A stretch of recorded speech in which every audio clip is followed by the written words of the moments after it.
everyone. Welcome back to the Catholic Culture Podcast. My guest today is returning after 3.5 years since her last appearance on this podcast when we discussed her conversion memoir, Into the Deep, an Unlikely Catholic Conversion. That's Abigail Favale.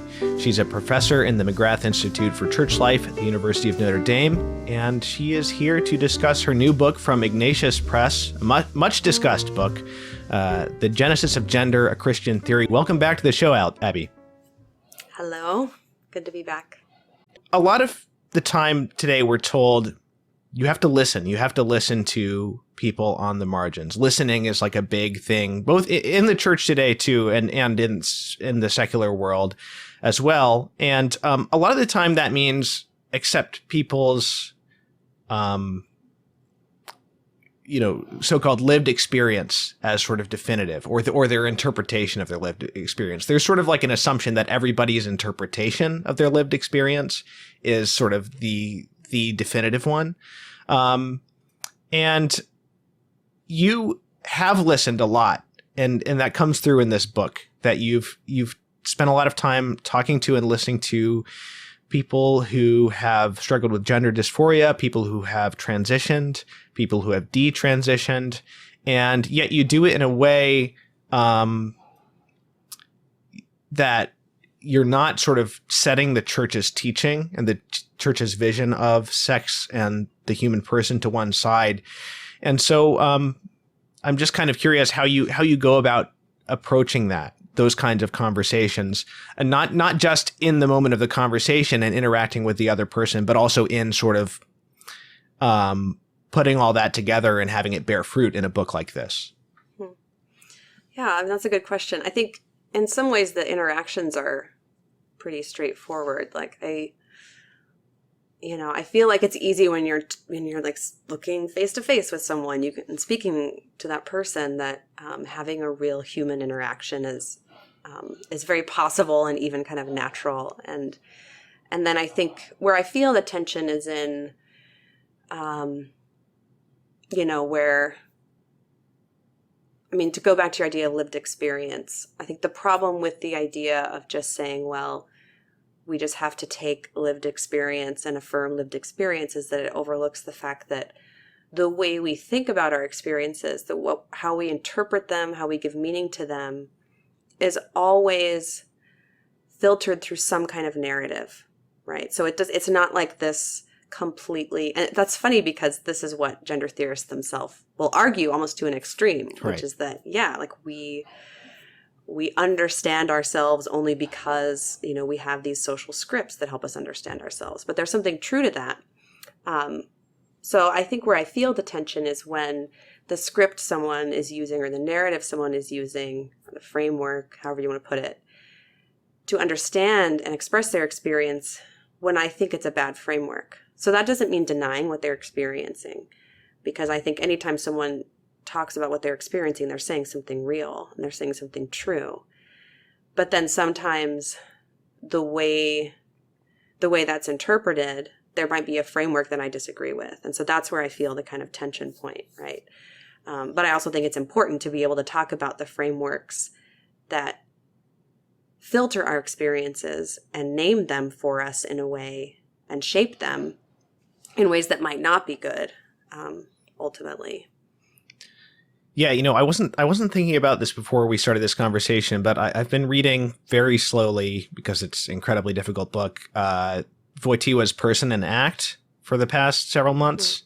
And at one point he discusses this. He uses the term lived experience in a very particular way. And if I remember correctly, he actually he says that lived experience is something more than just consciousness. It's not just this totally immediate thing, and that there's a certain amount of, I think he says, like objectivization that goes into lived experience to make it like truly lived experience. And it's in lived experience that the person and consciousness, like the person as a rational being sort of, and a self-determining being, and consciousness are sort of like fully integrated.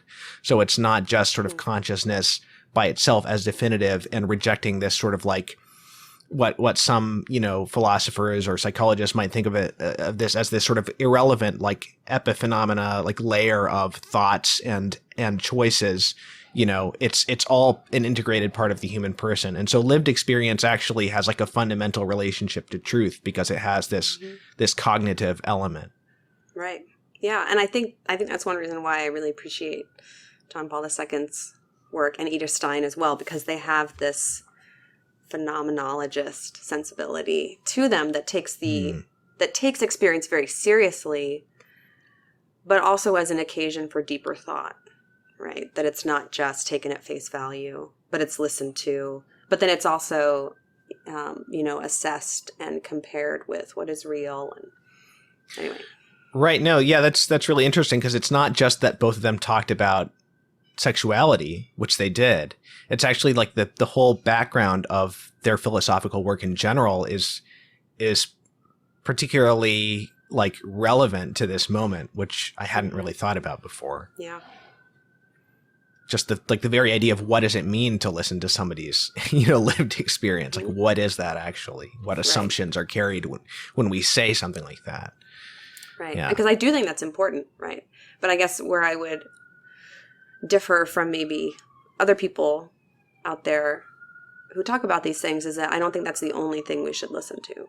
That or we should also try to understand our experiences in light of truth.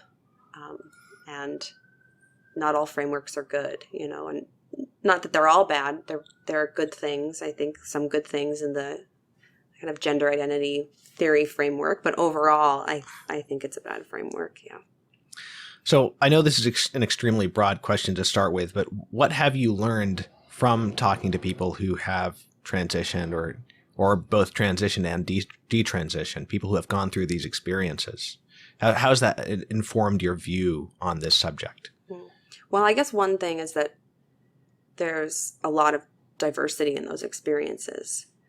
There are points of commonality, but there are a lot of different reasons why people choose to transition. There are a lot of different reasons why people choose to detransition. And I think one of the flaws in the book, I call it the gender paradigm, is that it takes this complex range of human experiences, different kinds of human suffering, and then it funnels them all into this explanatory framework that's actually pretty simplistic and reductive. And so in some ways, I think listening to people's experiences reveals that there's a lot more going on than it seems. It's not just this simple thing where it's like, okay, people feel a sense of incongruence with their gender. That's because they're trans and they need to transition, and that will solve things, right? So that's a very simple story, and it's a very compelling story. It's a very compelling story. Like, who wouldn't want to hear, I have the solution to everything that you're suffering from, and it's this one thing, and here's the solution to it. That solution is about transformation. I mean, it connects with some of the desires of the Christian story. We want to be who we are. We want a sense of integration. We want transformation. We want to belong. These are all very Christian desires that I think are also desires that draw people to the gender paradigm. In this book, you talk a lot about receiving our human nature as a gift. And that's something I've discussed a lot on this podcast in various contexts as well. But there's a lot of aspects to why this sort of transgender phenomenon is sort of exploding today. And, there's been some people who have talked about like the social contagion aspect of it, like the peer pressure, the desire to stand out among your peers, the desire for validation. And there's all sorts of different, there's also this sort of, in some cases, there's like the sort of like the fetishism like aspect of it that people have talked about. But in actual cases of, gender dysphoria or whatever you would want to call it, in actual cases where people truly do feel like they are another gender, what do you think it is? What's your impression that is behind that, insofar as it may be not just something that's always existed but hasn't been talked about in some very small percentage, but actually an increasing phenomena today? What is it about our modern situation where people are feeling so alienated from themselves? Yeah, I mean, I think it's helpful to make distinctions between young people who experience early onset gender dysphoria, because that has a longer history. We have a longer documented history of early onset gender dysphoria. Oh, interesting. Whereas late onset gender dysphoria, so the experience of or the appearance of gender dysphoria in adolescence, that is actually a very recent phenomenon that does not have a lot of documented history. So you're saying that the early onset is pre-adolescent? Mm-hmm. So early onset would be in early childhood. And we have pretty good evidence that gender dysphoria, early onset gender dysphoria, has high rates of desistance, or that dysphoria resolves. Right. So it desists rather than persists during adolescence for about 80% or so of those young people, or those children, I guess, who experience gender dysphoria. So that was kind of the classic, kind of pre-2011, I guess, if you want to draw a line on the timeline, cohort of pediatric gender dysphoria. But adolescent gender dysphoria, so late onset gender dysphoria, there was no documentation of that appearing, especially among young women. So that's the real new phenomenon. And that's also the cohort that has increased so exponentially by almost 2,000% over the last 10 years. So there's something going on there, right? And it's also, even though we talk a lot about young women, it has increased in male adolescents as well, just not quite as sharply. But there still is a significant increase that I think we need to not totally... If there's one critique I could make of my book, is that maybe I overlooked that experience a little too much. But part of that was when I was writing the book, the first kind of wave of female detransitioners came out. And it's actually been since I finished the book that I've seen many more male detransitioners come out. And so I've been listening to their experiences, and it's actually really interesting to hear how sex differences play out in the world of transition and detransition. Interesting. So anyway. Yeah. So do you have a sense of what's behind this spike that you mentioned? Well, it really ramps up in around 2014. Okay. I mean, if you just look at graphs, it's kind of incredible. It just goes whew, like this huge spike. So I do think that the internet, is probably a factor that can't be underestimated. And it is the one consistent thing among all, aside for early onset gender dysphoria, I'll say, all late onset gender dysphoria experiences that I've listened to have a common theme of being immersed in the internet, right? So I say the internet because that's like there's social media. I think that can drive it because, a lot of the first kind of wave of young female detransitioners, they were really into Tumblr. Right. So I think there was something Tumblr, funky going on Tumblr. And that was true, actually. Tumblr, I think, was at the center of just some of the self-harm epidemics in the little bit earlier 2000, and then that became more about gender. Yeah. So I think it's a similar phenomenon of female adolescent angst needing this outlet and also being very kind of fueled to this fever pitch by other adolescent females, almost like this kind of crucible, like the play The Crucible factor. It's like the 4chan of like young liberal women. You know what I mean? Yeah. Does that make sense? Yeah. I mean, like it's where this stuff comes out to influence the wider culture. Right. And so that's another, this isn't unique to Tumblr, right? I mean, you mentioned 4chan, right? So that's one thing social media does, is it creates this bubble, this echo chamber. And then the people who are just really invested in that become more intensely whatever they were that drew them into that echo chamber, right? So that if they're really into it, like they're interested in a conspiracy theory, then they get in this echo chamber, and then all of a sudden they're just like, that sort of phenomenon. So I think that's a big piece of it. I think that's compounded by the fact that the internet is such a disembodied space. You create an avatar.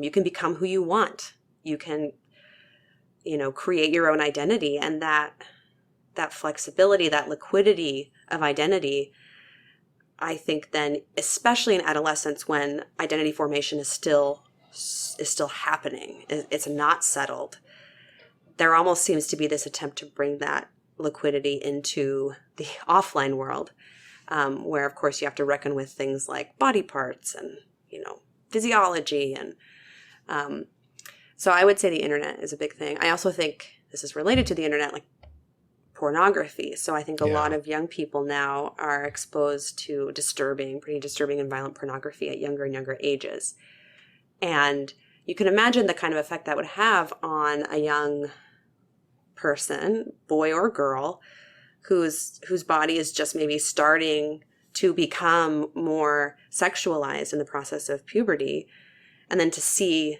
that depiction of what it means to be a sexually mature woman or a sexually mature man, and to want to kind of run away from that. So that's what's interesting that I've heard in several male detransitioner stories, is that they kind of looked at what the culture seemed to say it means to be a man, this like toxic masculine predator basically. And they were like, I don't want to be that.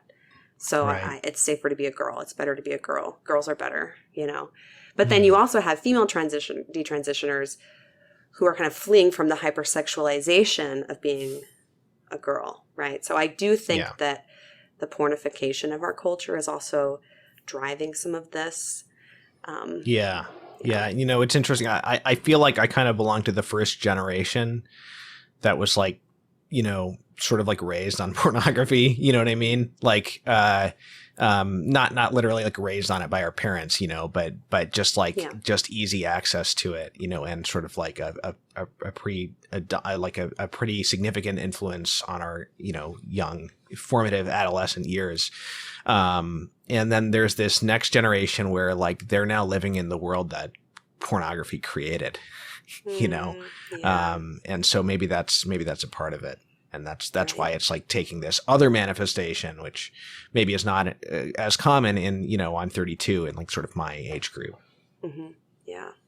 I also think there's something about adolescent identity development that's experimental, like trying on different identities.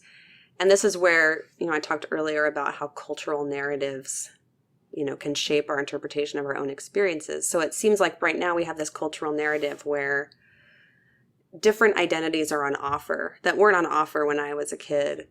So I think those narratives, or even just those identity categories, are kind of creating, it becomes this looping effect, right? And things are more up for grabs. Like kids have to decide things that they didn't have to decide before. Things were just settled. I think that's one reason why it's so many of these kids are so anxious too. I mean, I feel anxious when I just go into the grocery store and try to figure out what cereal to buy. There's like so many choices. And now we now have so many choices where it's like, you have so many choices when it comes to sexual orientation. You have all these different choices when it comes to romantic orientation. And you have all these different, choices when it comes to gender identity. And then you have even different choices when it comes to gender expression. And so it's like, everything's become this vast menu option, and you can kind of imagine how paralyzing that would be as an adolescent, and how, you're trying to figure out who you are. I feel like they almost have more of a burdened sense of agency, right? They have to decide more things than I think young people should have to decide and have to wrestle with. So I think that's creating, some of this is like these cultural narratives are kind of creating the phenomena and then responding to the phenomena like this is real, and then it becomes this kind of looping effect. One thing I found helpful about your book, for me, was the discussion of biology, because I can obviously understand the differences between men and women on an intuitive level, and obviously as a Catholic, I understand the theological aspect of it, although we could all do with understanding it better, obviously. But, I for example, when somebody brings up, well, what about not asexual? What about intersex people? Mm-hmm. That's something you hear a lot, and you kind of know that it's like a red herring, but it's hard to sort of like, without knowing the sort of the actual like medicine of it, it's hard to explain it in like a sort of like a bulletproof way. You know what I mean? Because people can always come up with, oh, what about this person who has this weird chromosome? And like, how doesn't that punch a hole in your theory? And so you go at length into this whole question of intersex and how this condition is actually being used to these people are being used as like a for the sake of argument, so to speak, and it's not actually respecting their experience or the reality of their condition as something really distinct from and in some sense irrelevant to the whole transgender question. So can you talk about that a little bit? Yeah, absolutely. I think this is such an important question, because I think the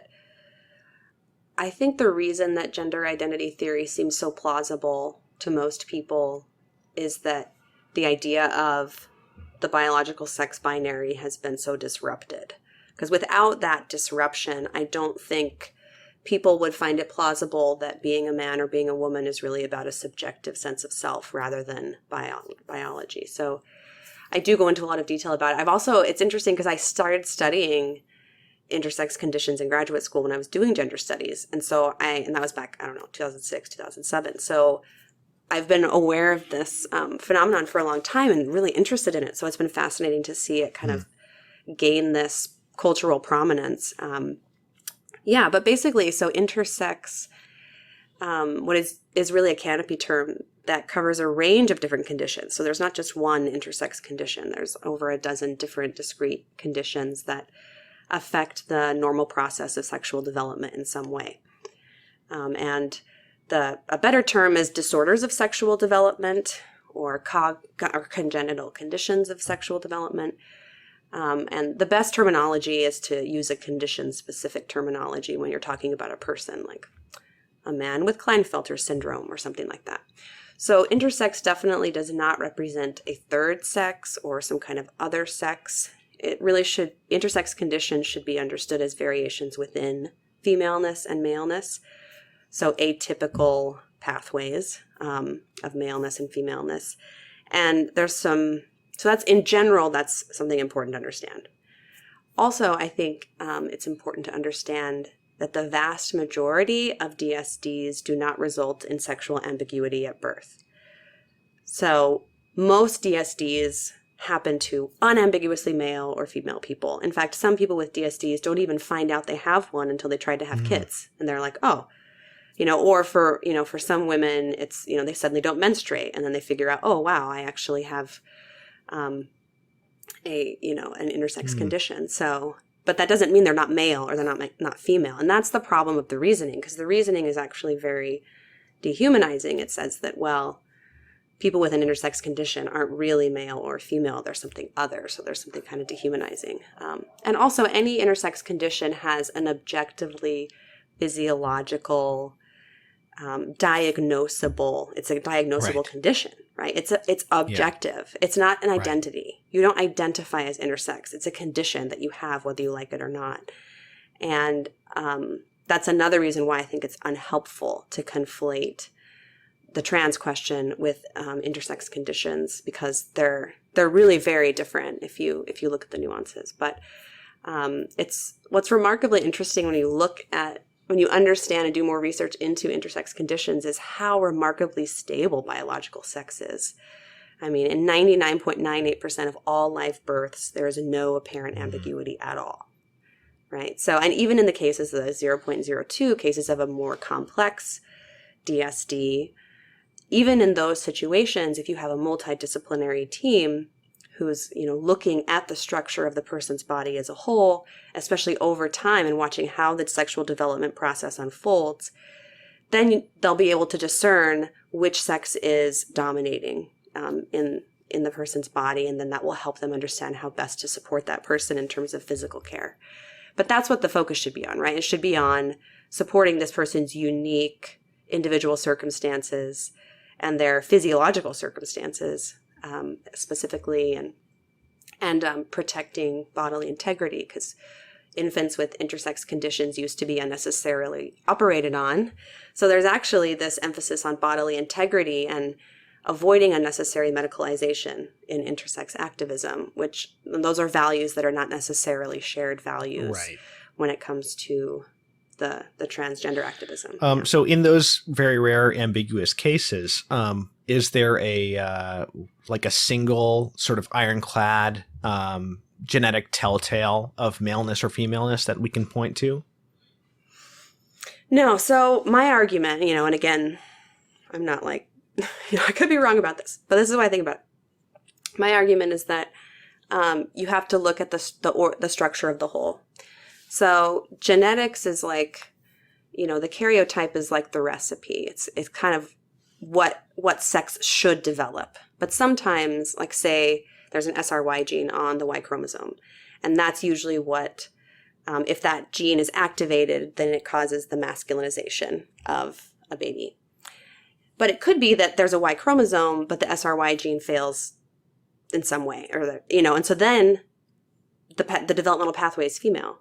And so the baby develops as a female, even though she's XY chromosome, right? So you have to look at the organization of the structure of the body as a whole, which will be organized either toward the pathway of gestation and femaleness and the production of large gametes, or it will be kind of organized toward the production of small gametes and insemination. And the reason I say that even in very complex situations of complex conditions, one sex predominates rather than the other is that there's never been a documented case of a truly hermaphroditic human being. So a human being capable of producing both sex cells and, fertilizing oneself or whatever. So, even in cases of really complex DSDs, like mosaicism is another interesting one, that there are actually people who have some cells that are XY, some cells that are XX. So you can't just do a DNA test because it comes up like, ambiguous. But then if you actually look at the person, it could be that person with mosaicism has an ovary, and is has the potential to be fertile, So that's why I think that you need to look at the structure of the body as whole, which will and sometimes that doesn't happen till adolescence, right? Like sexual development is this really long process. So sometimes you might kind of have to wait and see, well, what does the body do when puberty starts, right? Because that sometimes will give you more information as well. You just used the word potential, and that's another fundamental philosophical concept that we're sort of missing to some extent today. In this sort of Aristotelian Thomistic tradition, there's this idea of like potency and actuality, and how does that inform your view of sex? Yeah, I think that distinction is super important and very helpful, because there's a lot of talk and debate in our culture right now. Like, what is a woman? That's the question of the moment. Right. And, if you say, well, a woman is a human being with a uterus, then someone can say, well, what about a woman who's had a hysterectomy? Is she no longer a woman? Right. So, or a woman who never has a child, right? Is she not a woman? So there are these kind of objections to a biological definition of what it means to be a woman. But I think the distinction between potentiality and actuality solves this problem, right? So I define a woman as the kind of human being who has the potential to gestate life within her. Now, before you object, well, what about a woman who's infertile? Well, that very category, infertility, signals a potential that's being prevented from being actualized, right? Right. You wouldn't say that a biological male who can't get pregnant is infertile, right? And why is that? Right. Because he doesn't have that potential, right? So even the very category of infertility points toward a potential that's innate and that exists, right? Even if it's not actualized. And that distinction solves all the whataboutery when it comes to deciding what means to be female or not. So yeah, a woman is a kind of human being, whose body is organized according to the potential of gestating life. Now, this whole gender thing seems to have happened really quickly. In your book, you talk about this sort of strange paradox by which, you know, feminism, this movement, which was from the beginning focused on the rights of women, you know, however we might critique that movement, you know, even in its origins, that's what it was focused on, right? It eventually turns to sort of dismantling, you know, the most popular word, that the very notion of womanhood or manhood. There's also, of course, you mentioned, you know, contraception playing a fundamental role in breaking down our sort of lived experience of, you know, the difference between men and women. But I guess my question is, you know, you said 2014, sort of like the big year when this started exploding, and, you know, gay marriage took a long time, you know, abortion took a long time. This has all happened so quickly, and the sort of like the dominant elite opinion on this has changed more quickly than any of these other, you know, sort of cultural, sexual parts of the sexual revolution. Does that mean that I think that I can say with confidence that many people don't really believe in this, you know, that there's a lot of like fear of human respect, or just sort of like desire not to be seen as a bigot, that sort of thing. I guess my question is, do you, as someone who sort of interacts in the wider discourse about this, do you get the sense that, you know, this change in sort of the views of polite society is as superficial as quickly as it happened, that it may as quickly be overturned in some way? On one hand, I would love to think that that's true. I don't know that it is. I think you're right that a lot of people aren't necessarily like true believers, I guess is a way to put it, but are more like, this is the kind thing to do, right? This is the next, I think the acronym even of combining the kind of question of trans identification with lesbian and gay identities kind of creates this conflation that isn't ultimately helpful, right? But I think it gives the broader impression that, well, that this is just the next thing, or this is kind of the caboose of that same train. Like we're on board we're on board this train, right? But there's actually some interesting tensions, I think, between even the concept of a lesbian or gay identity and the concept of a transgender identity, right? Sure, yeah. Like, what does it mean to have an innate sexual attraction or an innate attraction to a particular sex if sex isn't real? Like if womanhood is in the, you know, in the mind, not in the body, then the idea of what does it even mean to be a lesbian or to be gay, right? So there's, you know, there's some kind of some tensions even between some of these conceptions that don't exactly fully cohere. And there are some, you know, lesbian and gay people who are speaking out about it, you know, and who are frustrated by the conflation that they think these are different questions. So I don't know. I think one reason I'm pessimistic is that America is so polarized politically, and so that creates this entrenched tribalism, and people bandwagon with their tribe. That's what they do. And they do it with such fervor, you know, that even if they don't, they just like, you know, they get caught up. And I think that entrenched tribalism is really driving a lot of this on both sides in a way that's not helpful. So I think most people don't even really know like what's going on and how extreme some of the things that are happening are. Like, you know, 13-year-old girls getting double mastectomies. You know, I just think people, when you hear that, I think a lot of people think, well, that's not happening. You know, that's just a conservative conspiracy theory, you know, but it's not. It is happening. And I think a lot of people, the vast majority of people have not sat down to really look at the evidence base for a lot of this stuff. And I've actually been doing that for the past like 3 weeks. I've just been like doing this immersive, almost obsessive dive into all of the peer-reviewed studies out there. And it's really shocking. It's really shocking how shoddy the evidence base is for this. But no one's talking about it. And that worries me a little bit, because even the people on the left, like the hardcore science skeptics, you know, you're not seeing a lot of people who are kind of willing to speak out about this on the science side. I'd like to bring up your idea of sex as symbol. You have this idea that, you know, we should we should focus more on being rather than doing when understanding what it means to be a man or a woman. I don't know that I would draw the distinctions, that distinction as sort of sharply as you do, but nonetheless, it is a really important distinction to make, and it's the fundamental thing. It is important to get the sort of like the priority right in conceptualizing it, and that the priority is on being. So we've talked about the biological aspect of a bit, and that's important. But what do you mean when you say that we should see, from a Catholic theological perspective, that we should see sex primarily in terms of symbol? Yeah, so it's this idea of looking at sex from the perspective of sacramentality, right? Because from a Catholic perspective, a theological perspective, the whole visible world exists.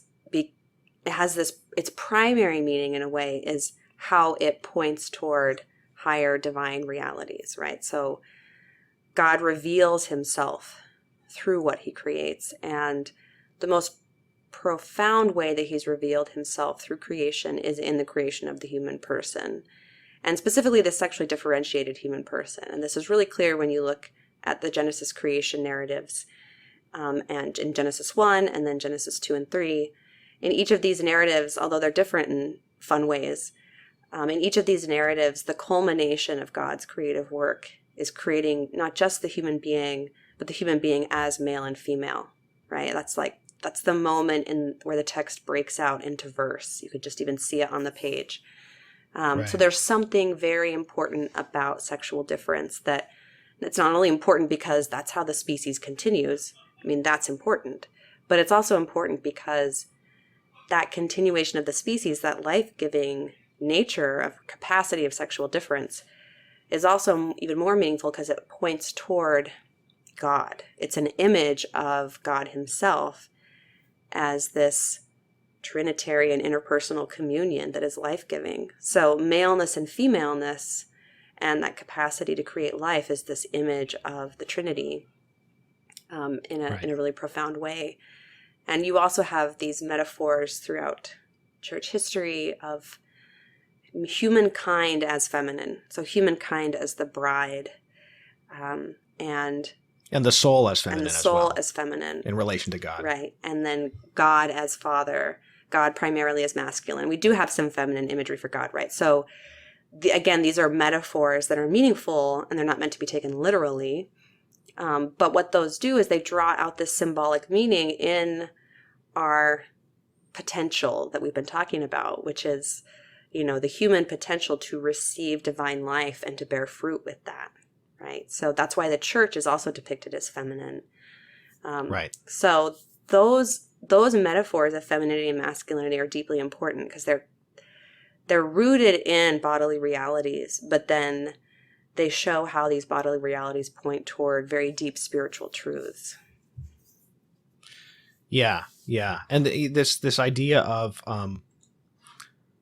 woman as sort of like the quintessential like creature, representing like human creatureliness. This is something that G.C. Dilsaver, who you would probably disagree with on a lot of things, but he talks about that in his book, The 3 Marks of Manhood, quite a bit. And it's a fascinating idea, this idea that on the one hand, you